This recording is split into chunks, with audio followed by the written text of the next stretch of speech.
K-pop is known for its distinct and stunning visuals as seen by these idols: Karina from aespa, Wonyoung from IVE, V from BTS, and Cha Eun-woo from Astro. But where did these beauty standards come from, and how did they contribute to the globalization of K-pop? Today we're looking at the history of the Korean beauty standards and how it plays a role in the globalization of K-pop. Going back to the Silla dynasty, it was a Buddhist society that valued purity of the mind. During this time, outward appearance reflected inner beauty and purity, as explained by the saying, "영유 길 지사상." Within a beautiful body rests a beautiful soul. Men and women had similar beauty standards, such as pale skin, symbolizing a higher socioeconomic status, as nobles did not need to do labor work out in the sun. Male beauty standards were softer compared to Western standards as seen by the Hwarang. The Hwarang were handsome adolescent boys who would dress up and put makeup on before going to war, as they believed if they were going to die, they would go to the afterlife looking their best. As the Silla dynasty progressed, the makeup became heavier. Elaborate gold headpieces can also be seen during this time period, as seen by Queen Seongdeok. Moving on to the Goryeo dynasty, this period was also predominantly Buddhist and had lighter makeup use with an emphasis on natural beauty.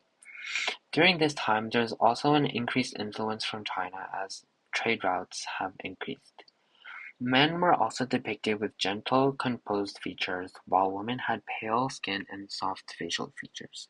During this time, we can also see an advance in skincare driven by the beauty standards. Based on formal portraits, that of including Lady Haeyeon, we can further gather insights into the beauty trends of the Goryeo dynasty. A woman's eyebrows were expected to be arched and thick. They were also drawn to match the diameter of the eyes. The same color yongji was used on the cheeks, chin, and forehead was used for the lips to create a coherent look. This type of makeup was also observed in portraits of the deceased, in which people were generally drawn to when they were well dressed up. Looking at the Joseon dynasty, now the primary belief is Confucianism. We also have more rigid gender roles and an emphasis on natural beauty as seen in the Goryeo dynasty. We still have the similar beauty ideals between men and women, however they are slightly different. Men were depicted with gentle, composed features rather than aggressive strength, like in the Western world. Elite masculinity emphasized refinement, cultural sophistication, and dignity. Femininity, on the other hand, was tied to childbearing, as that was the only primary goal of women in that society. King Yeonghangsung is rumored to be a very handsome-looking king. Historical records describe him as having a thin build with skin as bright as white jade. With looks more on the feminine side, this tells us that even back then, pretty boys such as a slim body type and white skin was still seen as beautiful. King Yongso, as seen on the slide, was also another king well known for his good looks. In his portrait, however, his features were more akin to those of the beautiful women of Joseon, with his long, thin eyes and small lips. The Joseon beauty ideals were primarily enforced on women, but also applicable to men.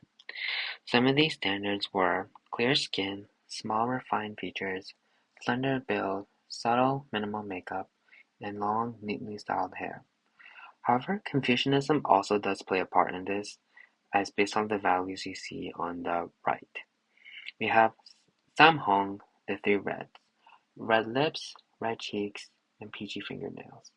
Next, we have Sambaek, the three whites: white skin, the white part of your white eyes, and white teeth. And lastly, we have Samhok, the three blacks: black pupils, black hair, and black eyebrows. These were determining the beauty standards of the time. Lastly, we're looking at the westernization of Korea. In the 20th century, Western influence introduced new ideals. They were larger eyes, double eyelids, and more defined features became popular. and the long, slim eyes became less desirable. Glamour and fashion-forward look gained visibility, so did a higher nose bridge. Grooming and cosmetic use became more normalized as it also became more accessible to the common people. However, traces of earlier era remain. Modern K-pop idols such as BTS embody a blend of historical softness and contemporary styling. Clear skin, styled hair, and delicate features echo the Silla, Goryeo, and Joseon refinements. So how do these beauty standards help K-pop globalize? So firstly, we have increased digital media consumption. Platforms such as TikTok and Instagram are primarily in visual input, making visuals important as it is one of the first things that viewers see, judge, and notice. Groups are also coherent with their visuals and have a concept which makes the viewers easier to understand the group. Next, we have the commercialization of K-pop. K-pop is arguably becoming more of a business practice than a music genre. Entertainment companies not only consider talent such as singing and dancing for trainees, but also visuals. And with every debut, every group is conventionally attractive and therefore would make fans want to use similar beauty products to achieve a similar look. And lastly, K-pop visuals are similar yet different. The westernization of K-pop made it familiar yet different, which may be intriguing to viewers who are used to Western standards of beauty. Thank you for listening.